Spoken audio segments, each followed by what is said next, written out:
job. Today is not a pep rally. Today is not about showing the seniors that the love that they've earned over the last 4 years because this is their house. Today's about every person in this room coming together so that we can put a year together that will be the best that this school has ever seen. So I want to share some things with you this morning and get some of you involved in ways that I think will help you all understand what I'm talking about. But the first thing I want to do is thank all of you. I've had a chance over the 20 years that I've been here to speak across the country to a lot of different groups and a lot of different people. There's not a time and place I can remember that gives me more pride than to be able to do it right now with 900 of you. So thank you for that.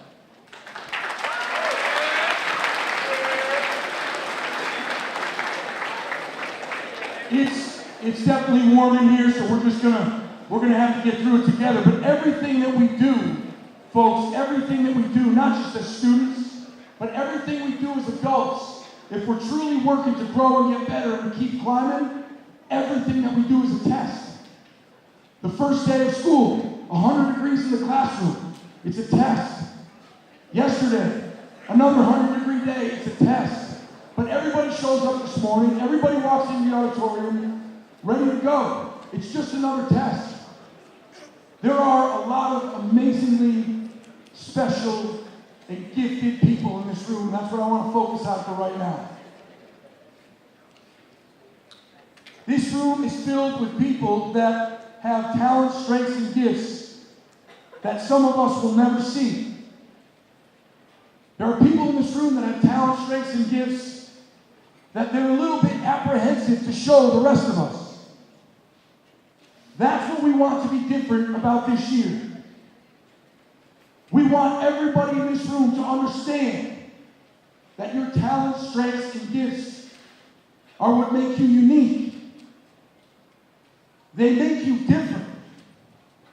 We have students in this auditorium right now that are unbelievably gifted academically. And they will go through this high school and do unbelievably well in the classroom. They'll apply to the colleges of their dreams, and they'll get in. We have other students in this room right now that are struggling every day just to find a way to pass that course. But those kids have just as much grit and heart as the kid that shows up here and gets straight A's.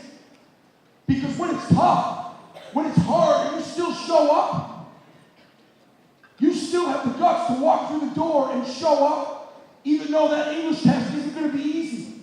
That math test is going to suck.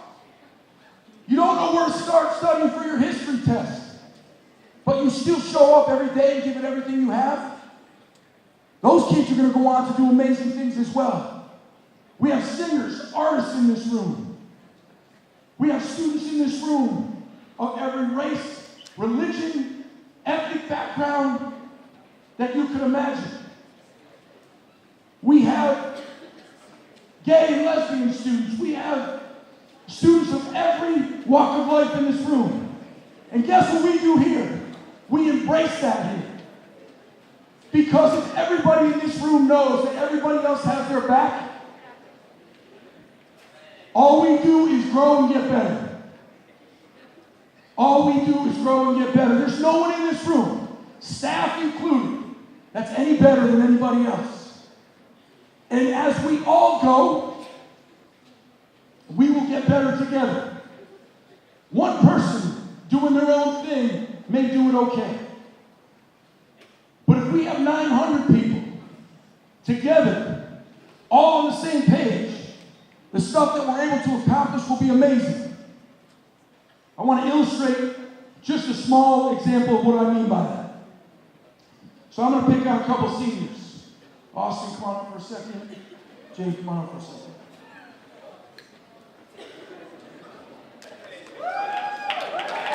Yeah, give me some love. Give me some love. I say that to you, buddy.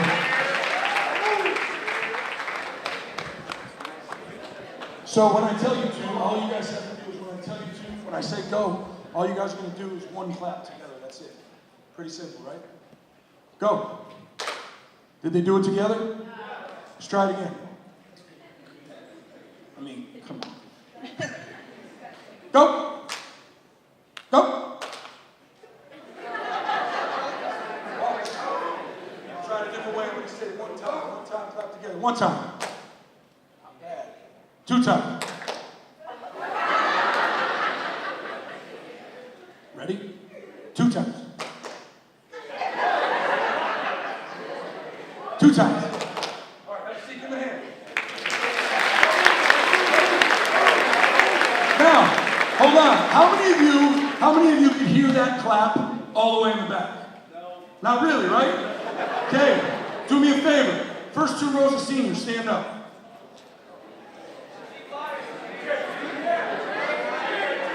Now, what I need you guys to do, and I'm watching too, what I need you guys to do is turn around and face your school.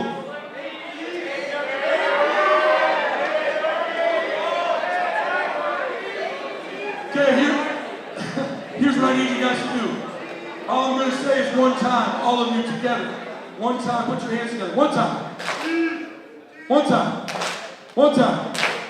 I'm going to get real challenging for you, seniors. Two times. Outstanding. Have a seat. Give me a hand.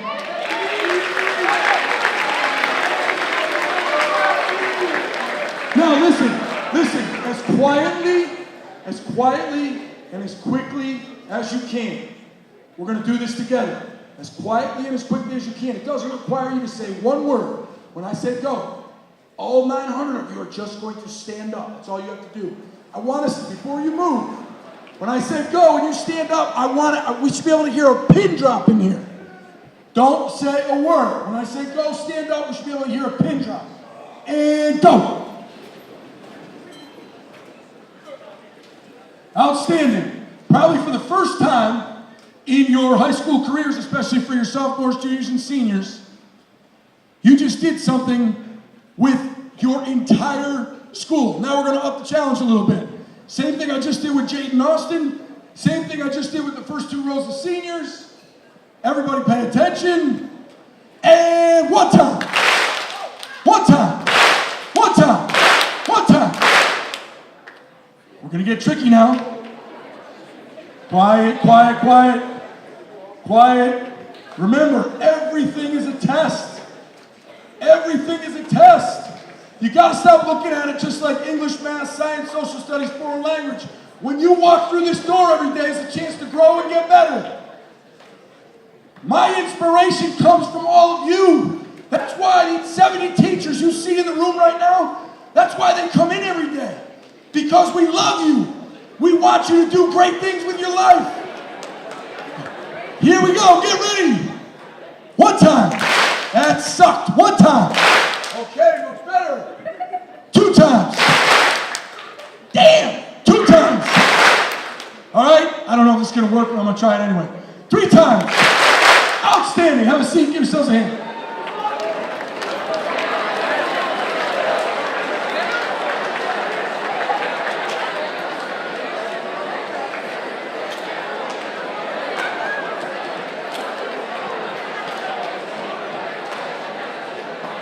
So, folks, that's the difference. That's the difference, ladies and gentlemen. Let me get you back with me. That is the difference when one or two people decide to do their own thing. Decide that we want to not buy into what everybody else is trying to buy into here. We don't have to lead with love. We don't have to look out for the person that's walking by us down the hallway, even though we've never met them. We don't have to extend a hand when we see that somebody's in trouble. So when you try to do it by yourself, you can only have a certain level of success. But if you know that you have 70 staff members and 900 other people to lean on, what you're able to accomplish is remarkable. It's absolutely remarkable. I want everybody to be honest with me in here. Because we're going to talk a little bit about shifting mindset. So I want everybody to be honest. When you found out, when you knew when the first day of school was, how many of you said to yourself, just by a show of hands, what the I can't believe tomorrow's the first day of school.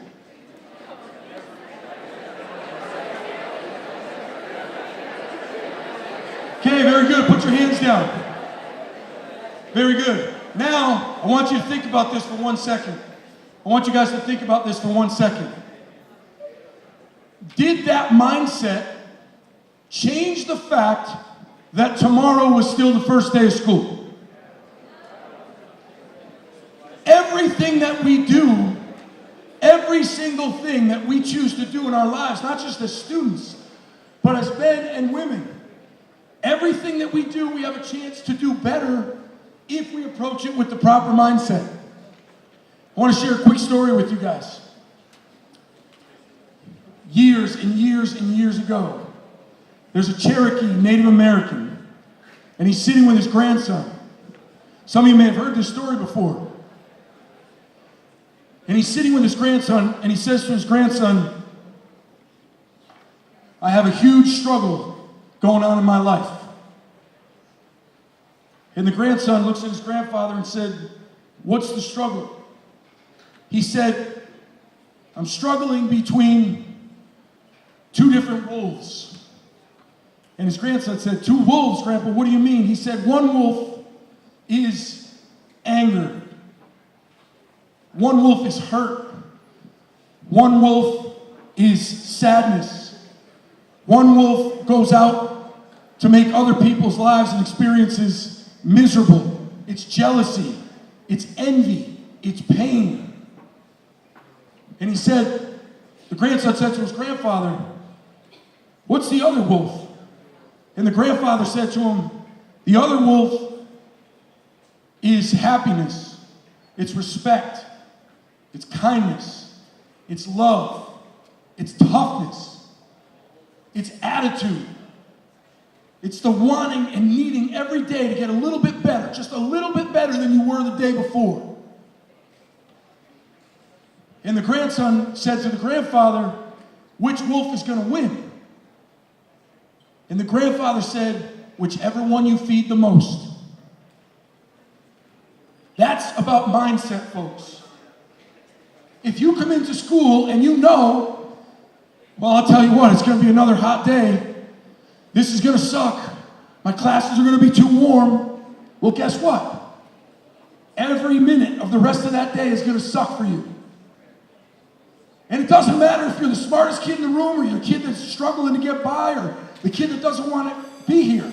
But if you walk into this building with the mindset and the attitude that I'm in control of how this day goes, I decide how my wake up starts. I'm grateful for the opportunity to have another chance to get up and face this day again, then you get to drive the ship the rest of the day. And the stuff that happens during the day, good, bad, or indifferent, can't change the fact that you're moving in one direction. Now, how do we work to grow and get better together? Unfortunately, one of the things that I see and we see in our office a lot, and your teachers have to deal with a lot, is that not everybody in this room feels the same way about coming into school every day. And here's what I mean by that. How many of you in this room, just by a show of hands, please, either in the hallways, and some of you have heard me talk about this before in some classes that I've visited, but for many of you it'll be new. How many of you in the hallways, in the cafeteria, in your classes, through social media, have heard people say things about other people that are only said to cause hurt and pain?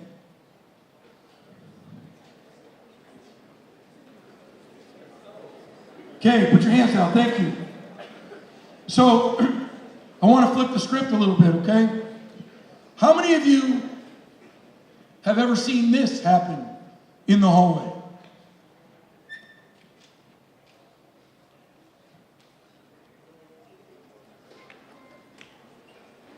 How you doing today? Good. Just want you to know I'll be able to do it. Thanks so much.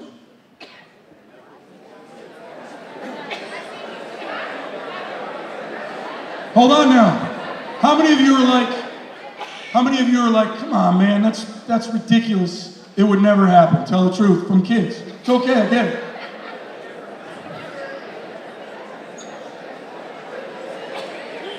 Okay, so I want you to think about that for a minute. Eyes here, guys. Stay with me. You're doing awesome. I want you to think about that for a minute. None of us, kids, adults included, none of us bat an eyelash when we hear the most awful things said or done to other people. We don't even bat an eyelash. But if I were to ask you to walk up to somebody that you've never met in your life, that you've never talked to in your life, and simply look at them and say, hey, I hope you have a great day, man. That would be weird. That's a huge problem. If you don't take anything else out of this today, and listen, guys, those of you that know me well know, I'm not looking for us to hold hands and sing Kumbaya. That's not what this is about. Although if you want to later, you can. This is about understanding that showing somebody that you care, showing another human being that you care about them may help them for a few minutes. But telling somebody that you care may help them for a few minutes. If you show somebody that you care, if your actions show another human being that you care about them, you have the opportunity to change that person's life forever. So I want you guys to think about that as we move on, not just today, but as we move on through our journey here together at East Long Meadow High School. So I have and you guys have been phenomenal, by the way. I know it's hot, and you guys have been great. I'm going to share a couple more things with you that I think will provide some perspective on, hopefully, your journey and your lives here, and as we move forward. First one's a true story. They both are, but this one comes from a high school student.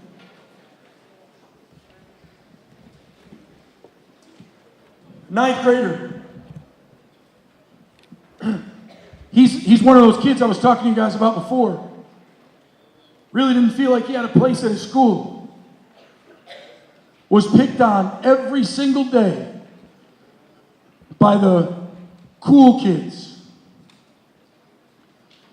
Every single day his freshman year, he begged his mother and father not to make him come to school because of the way that we made him feel.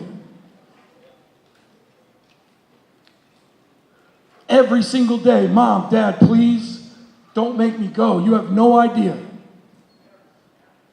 If somebody does talk to me throughout the course of the day, they usually aren't saying anything good. But most days, I don't think there's one person in the building that even would know I exist. So towards the end of his freshman year, he's walking home. He's carrying his books with him. Some of you have heard this before. And he's walking home with his books in his hand, and he hears the pitter-patter of footsteps behind him. And he hears that it's those kids that have been giving him a hard time all year long. And as he's walking, he trips up and drops his books all over the sidewalk. And as he's bending down to pick up his books, he sees another set of hands next to his hands. And it's one of those kids that's giving him a hard time all year long. And the kid looks at him and says, "Can I help you pick up your books?" And this young man's first reaction was, "F you, leave me alone. You've made my year tough enough." For whatever reason, on that day, that other kid looked at him and said, "Listen, I just want to help you pick up your books." Doesn't seem like a big deal. So the kid finally says, "Okay." The two of them ended up walking home that day together.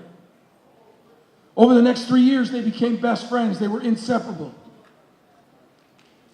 Because that kid that was giving that young man a hard time during his freshman year started to see that even though he may have looked different or acted differently on the outside, they had so much in common. So we fast forward now to graduation. That kid That shy, quiet kid that was picked on his entire freshman year, he's giving the speech at graduation. And he's in front of his entire graduating class, family, friends, loved ones. And he stands up at the podium, and before he starts his speech, he looks at his best friend. He looks at his best friend, and he says, "I just want to thank you for saving my life." His best friend looks at him, has no idea what he's talking about. And he looks at his best friend again, and he said, "I just want to thank you for saving my life." And he gets into his speech, and he says, "You may not know this, but 4 years ago when this journey started for me, I had a really hard time. I didn't feel wanted, I didn't feel valued, I didn't feel loved, I didn't have any connections. And you gave me that. And you might not remember this, but that little thing you did that day, when I was walking home and I dropped my books, that little thing that you did changed my life forever. That was the first time my entire freshman year that I had hope. And I don't think you understand how powerful that word is. Because on that day that you gave me hope for the first time I've ever had it, that was the day that I wanted it all to end for me. That was the day I was saying bye to all of it. And the only thing you did on that day, you didn't say anything, but you gave me the most precious gift you can give another human being. You gave me your time. And your time gave me that hope. That's the responsibility I believe we all have, not as East Longmeadow High School students, but as human beings. As young men, young women, and adults, the best gift we can ever give somebody else is our time. It costs nothing, but we exchange a part of our life for it. So think about how valuable that is. When you have a chance to walk by that kid that you know might be having a tough day, or you know that 30-second conversation might just be what that kid needs to lift them up and keep them moving forward, you have to decide what you're going to choose. Today is not about academics. It's not about getting ready for your first math or English test. Because we realize how important that is, but we also realize if we can continue to build this, work together and build this, even though it's 100 degrees, we're all sweating, we're still going to make the most of this day and have a lot of fun, that we know that those English classes, those math classes, all of your classes are going to get better because you believe in the people around you. In the time I have left, which isn't very much, I want to share one more quick story with you so we can end this thing on a positive note. I have a very, very close friend. His name is Kevin Turco. Most of you have probably never heard that name before, but Kevin Turco is a college football coach out in Illinois. But I want to share his story with you because I think it will hit home, not just with everybody in the room, but I also wanted to provide you maybe with some perspective and some thoughts about your own journey. So my friend Kevin Turco, growing up, he grew up in a single-parent home. His father wasn't present, and his mom did the best that she could. And so he struggled through elementary, middle, and high school, but worked really, really hard. He never let those struggles define him. Instead, he let those struggles create his strength. He recognized that it was going to take him longer to study. He recognized that it was going to take him longer to learn things. He recognized that athletically, he was going to have to put more reps in to be as good as everybody else. But he realized from a really young age that if he did that, some good things might happen. So he ended up going to college and he played football at a local school. That's where I met him. And at the same time, he had joined the United States Marine Corps and he was serving in the reserves as a Marine. When he graduated from college, He floated around a little bit. He coached some high school football, and he was working with troubled kids, but his dream was to be a college football coach. That was his dream. That's what he wanted to spend all of his time doing. We went to Boston for a night when we were younger guys, 22, 23 years old, and we were driving home from Boston. He looked at me and he said, "That's it, I'm going to do it." And I said, "You're going to go do what?" He said, "I tell my students all the time, if you want something bad enough, you got to be willing to do whatever it takes to go get it. So I'm going to do it." I said, "What are you going to go do?" His idol to this day, and was forever, a lot of the teachers in the room will know who this guy is. Some of you students, especially you football players will, but his idol growing up was a guy by the name of Lou Holtz. For those of you that don't know who Lou Holtz is, he's arguably the most legendary college football coach in the history of the game. And he coached all over the country, but he's most known for winning a national championship at the University of Notre Dame. Well, that was my friend's idol. At the time, Lou Holtz was the head football coach at the University of South Carolina. So we're in the car driving back from Boston, and I said, "You're going to do what?" He said, "I'm going to drive to the University of South Carolina, and I'm going to introduce myself to Lou Holtz." I said, "Now? You're going to go now?" He said, "Well, I'm going to drop you off, pack my bags, and I'm leaving. I'm going." So this is a kid, 23 years old, dropped me off at our apartment, packed a bag, took his Marine Corps dress blue uniform, threw it in the back of his '88 Buick, and drove to Columbia, South Carolina. Not knowing at all whether or not Lou Holtz was even going to be there. Gets to the football office, about 16 hours later, he calls me. He's in tears. I said, "Did you meet him already?" He goes, "No, man, I'm just crying because I found the place. I don't even know if he's here yet or not." So he goes into a gas station, puts his Marine Corps dress blue uniform on, finds the football office, goes to the second floor.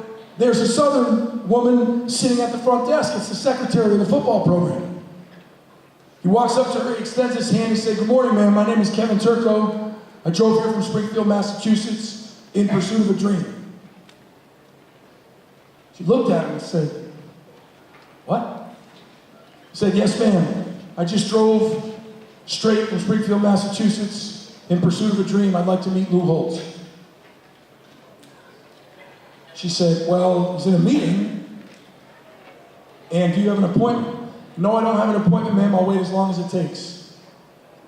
He sat in the lobby of the football office for 2.5 hours. 2.5 hours later, Lou Holtz came out and looked at him. He said, "Come on in, Marine." They spent the next hour and a half together talking about life and Coach Turco's dream. And Lou Holtz said to him, "Listen, if you think because you drove down here that I'm going to give you a job, it's not how it works. I admire your courage and I admire your story, but you got to earn it. Everything in life that we have to earn. We don't deserve anything. None of us. We don't deserve a thing. We have to be willing to go out and earn it." So Coach Holtz on that day helped my friend put together a plan. For the next 5 years, he coached in colleges all over the country. Couldn't afford rent, so he would sleep in the football offices of the colleges that he worked for. Made next to nothing, but learned the game, learned what he loved. 5 years later, in June, he gets a call from Lou Holtz. He said, "Hey, I'd like you to come down and work a couple of my camps this summer." He went down to Columbia, South Carolina, worked a couple of his football camps. That fall, University of South Carolina versus University of Georgia. William Bryce Stadium, 85,000 people, sold out, game 1. In the tunnel, when the players come out before the game starts, the head coach was standing right here, Lou Holtz, and my friend was standing right next to him. Since that time, he's coached all over the country. He's now the head coach of a college out in Illinois. The story I shared with you has nothing to do with football, has nothing to do with sports. It has everything to do with what you decide you want to go out and earn. The beauty of this place, the beauty of East Long Meadow High School is you have an auditorium filled with adults that have dedicated their lives to helping you do just that. They've dedicated their lives to put you in a position where you can go out and earn anything you want because they're going to support you every step of the way. My challenge, our challenge for you, is that you work to support each other. Work to respect each other. In the same way that you've shown me this morning, I'm so grateful. I hope this left you with something to think about, and I hope all of you have an awesome day. Thank you so much.